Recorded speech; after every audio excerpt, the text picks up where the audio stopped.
What it do, homies? It's your boy Dave, and I'm back today. We back here with some more Suicide Boys. This time we're checking out the song "The Number You Have Dialed Is Not in Service," and of course we got a lyric video. Now we're gonna try to do what I usually always do with most of my videos and kind of break this down in an analytical fashion. Okay, so if you are not the type of person that likes pauses and reaction videos, well then this video might not be the one for you. Okay, just a warning beforehand. Let's go ahead and shut up and turn it up.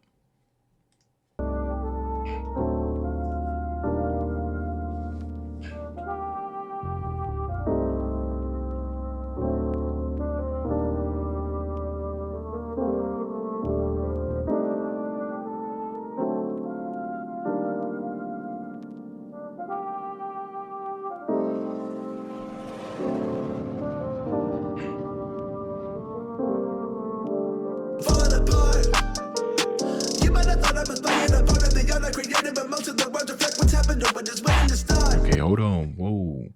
Oh, hey, he's coming out swinging immediately. Okay, hold on. Gotta get some time to kind of digest this. Let's go.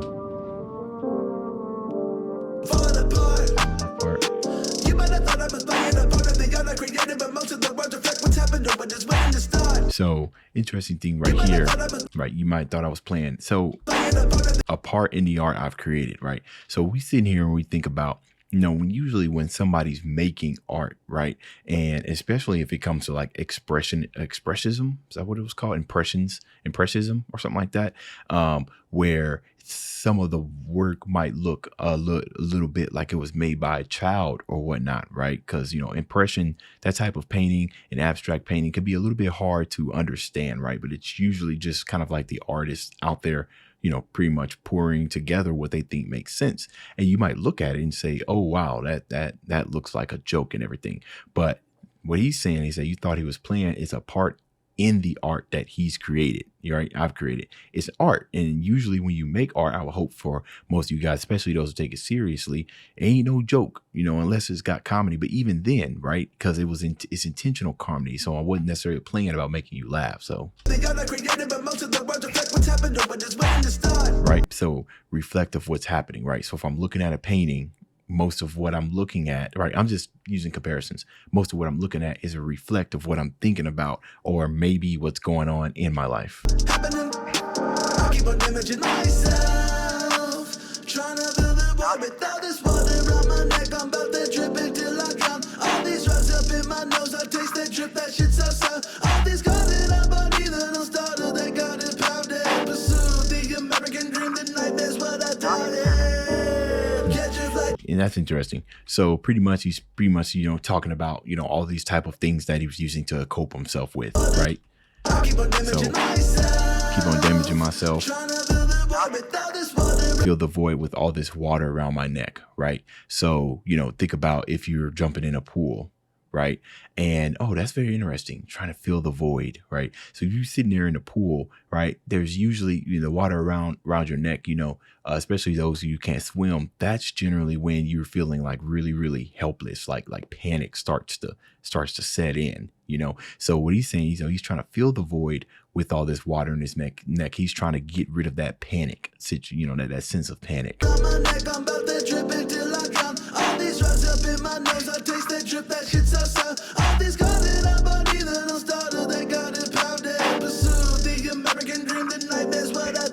So pursued the American dream. The nightmare is what I doubted, right? The worst of what can come. And the certain thing about the stuff that the nightmares what I doubted, usually the American dream. So let's see that people, especially if people come from overseas, or even people right here, right, who's trying to achieve the American dream, right? We obviously don't want the negatives to come with that, right? We want to just keep looking at the positive.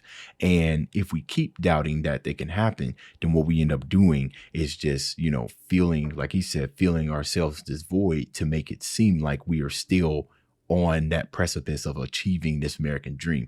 Now, interesting when he says that all these cars he bought, they start they don't start or they got impounded, right? So these are just all these materialistic things that you bought that you think was going to help get you there. But no, they're disappearing just as fast as the money that you just bought, right? That you just earned. You earned the money and you spent it trying to chase the American dream. But at the end of the day, the smoke and mirrors disappear. Now, what do you really have, right? It kind of reminds me of that verse by J. Cole when he was saying, what was it? It was 1990. Was it 1995? I Arrive? Was it called 1995? I think it was. It was a whole lot of good information in that song. I really, really loved it when he was saying, you bought that, you didn't buy a house, but you bought a Benz and everything because he wasn't really, thinking about the future and everything as you approach an American dream.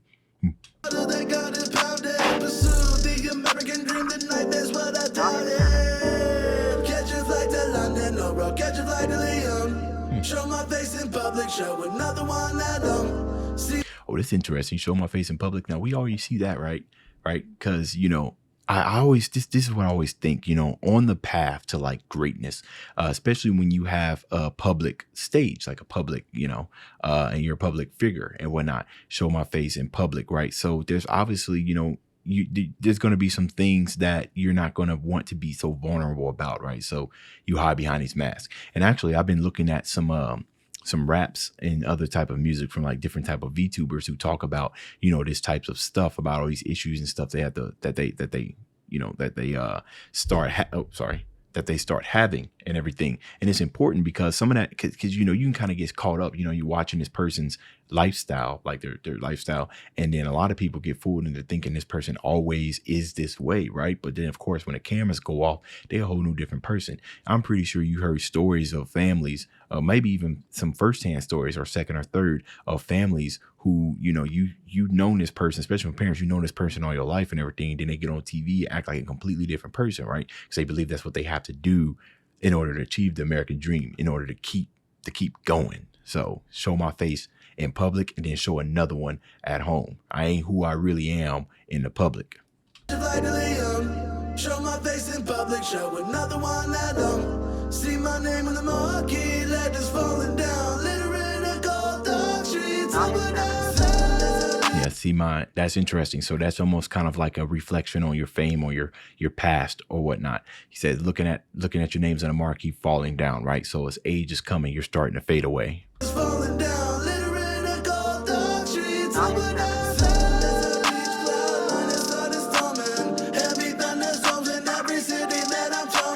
Soon as that's crazy, right? That's crazy. It's just part of the big dream that people just sell. As soon as you reach cloud nine, it starts storming. All of a sudden, it ain't what you thought it was going to be.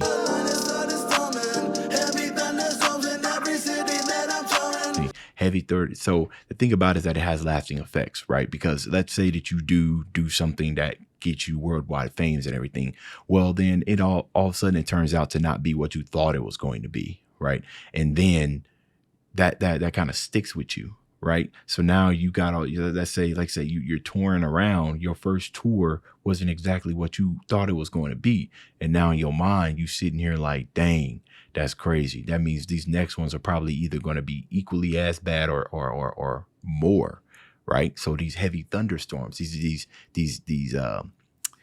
issues and stuff that you've planted, not issues, but these experiences that you plan in your mind, and it's affecting you going forward. So these heavy thunderstorms are just you mentally saying, well, this ain't what I thought it'd be. And oh snaps, I got like 9 more cities to visit, right? While I'm putting on that other type of public face.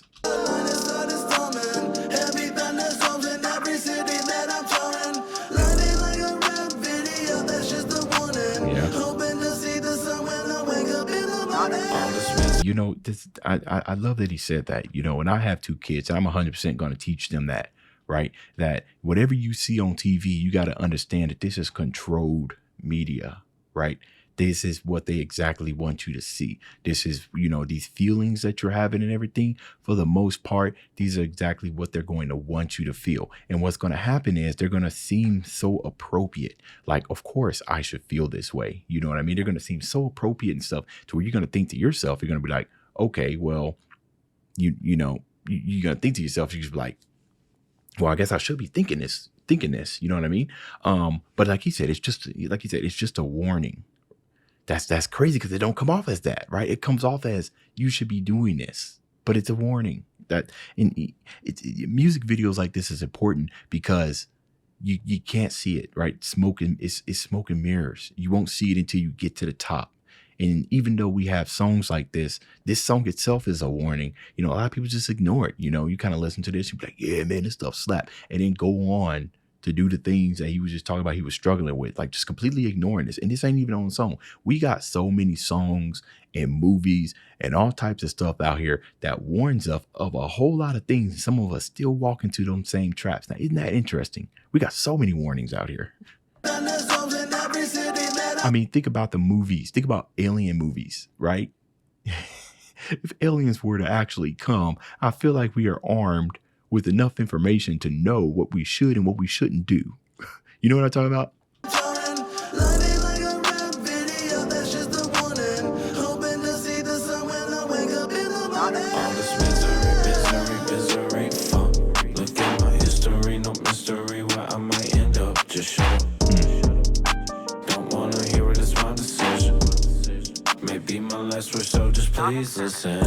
So you ain't really wanting any type of help, right? Don't want to hear it's my decision. Hold on, I'm gonna go back. Misery. Look at my history, no mystery where I might end up. You know, when he says that, basically how that's coming off to me as somebody who's kind of like arrogant, right? So if you try to come in, you try to help somebody, you know, they said, I got all this misery, where's my history? You know, it's a mystery. I ain't done nothing in the past. So don't try to talk to me to try to get me out of this funk that I'm in, right? Because he says, hold on, let's keep going. Look at my history, no mystery where I might. Yeah, where I might end up, just shut up, right? I ain't trying to hear it up. I ain't trying to hear it. Just shut up, okay? End up, just shut up. Don't want to hear it, it's my decision. Maybe my last word, so just please listen. So long, it's been torture being here. So gone, having now a cope with fear. Damn, cope, yeah. I'm sick of singing it, let me move on. It's for my benefit. It's interesting, same song, right? Same song, tired of singing it. You're trying to move on, right? Same song, not necessarily obviously song, but these same actions and stuff that I'm going through in life. I'm sick and tired of it. I'm trying to move on. The only issue is that, you know, whenever you come off of whatever you were using to cope, you're faced with reality, right? And then that's going to be somewhat of a judge of your skill, judge of your will, and maybe even possibly a judge of your character on how you can move forward. Right? Because that reality, you know, the more and more you try to escape from reality or your problems and everything, instead of dealing with them head on, right? The more bigger you are making the issue. So as soon as somebody chop off your legs, right, the bigger they are, the harder they fall. That's reality. That's your big reality coming to smack you down and everything. And then what happens, right? Do you move on? Right? Or do you continue to sing the same song, right? What happens when you sing the same song? You sing it over and over and over again. At first, there are some imperfections, right? But then you start getting better and better and better at it to where you could possibly sing it backwards and forwards, right? So you go with something that you know, right? Or do you move on to something new? I know most people will say move on to something new, but one of the hardest things when it comes to life is removing ourselves from things that are comfortable in order for us to grow. Yeah, that sounded cool. I'm sick of singing it, let me move on. It's for my benefit, but come all to my downfall. Bear witness to everything that I can't solve. My therapist made me promise before I ended up that phone would be the one I choose to call, crying, asking, is it really worth it? What's beneath the surface or behind the curtain? Really don't think I want to take this any further. See, that's interesting. That's what I was just talking about, right? So like I said, that's the moving on part. Is it really worth it? What's beneath the surface or behind the curtains, right? So that's the moving on right there. Some people would rather not know what's beneath the surface or behind the curtain, right? I ain't trying to do that. I want to move on. I'm going to continue singing the same song. Surface or behind the curtain. Really don't think I want to take this any further. Maybe last attempt to figure out my purpose. I called the phone and said, not in service. When life gets... So that's interesting, right? I was sitting here thinking about when it says the number you have dialed is not in service. So here's how I choose to look at it, right? Not obviously you call your therapist and then it says there's not in service, the meaning that she simply wasn't there. He or she simply wasn't there. But me simply saying I'm calling on somebody to help when it says not in service, it's either one, they're not getting the help that they need, or two, they're not getting the help that they want, right? And we all know that there are vast differences between wants and needs. So I'm a purpose. I call the phone and said, not in service. When life gets hard, keep on marching on. Facts. Even if the finish line is far, you have to push the car. Keep on marching on. Okay. When life gets hard, keep on marching on. I like this. Even if the finish line is far, you have to push the car. Keep on marching on. Yeah. I love this. And then it ends on a very, very positive message, right? So, as throughout the song, I was kind of getting an idea of what, I always try to figure out what's going on with this song, but I think I pretty much nailed it. Well, I won't say nailed it, right? Because at the end of the day, a lot of people are going to take different type of thoughts and stuff from this. But this reminds me of that Disney movie that says, keep moving forward, right? Mr. Robinson's. That movie was so inspiring. Keep moving forward. I was super inspired by the movie. Even to this day, I love that movie. But yeah, so that's the end of this video. Now let's talk about, because we're going to talk about, let's talk about this video, right? Come on, y'all know they don't just put videos here just for nothing. We got to try to think about what's the purpose of this, right? So we take a look at it. It looks like the guy's smoking and they showing pretty much the damages of what it's doing to our system, right? Now, the thing about what's going on is that, our organs, right, are forever working, right? Forever working. No matter what we do, it's forever working. So kind of look at the lungs. I mean, not kind of, but the lungs are pretty much the stuff that's keeping you alive and everything. This is your life, just beating, going 24/7. This is your life, right? And they're showing in the cigarette that he's smoking and everything. I'm not going to just look at it as just a cigarette, but just look at it as all the problems that's going on, right? That's affecting you. But no matter what's going on, right? It's still beating. Life is still going on. You keep bringing all this stuff in here, but your organs are like, all right, this is tough. It's tough what you're doing to me. It's tough what you're doing to my body, but I'm going to keep going. I'm going to keep going. And then, of course, if you zoom in, you kind of see what the real damages are. And those real damages that I decide to look at, how I decide to look at it, will be kind of like those mental type of stuff, right? When you go into like a psychologist, or you go to go see a psych and everything, and they try to strip away the broad type of view and get really down to the nitty gritty details as to what's really going on. That's what that zoom in was. Like, this is what's really going on. Yeah, the whole picture is still going on. The whole picture is still, the heart and everything's still beating, but this is what's really, really going on, right? So, there's just no way. I don't understand how you can't listen to this and not think like, anyways, this video is already long enough. That's the end of this video. If you enjoyed the content, leave a like and subscribe. Dave's out.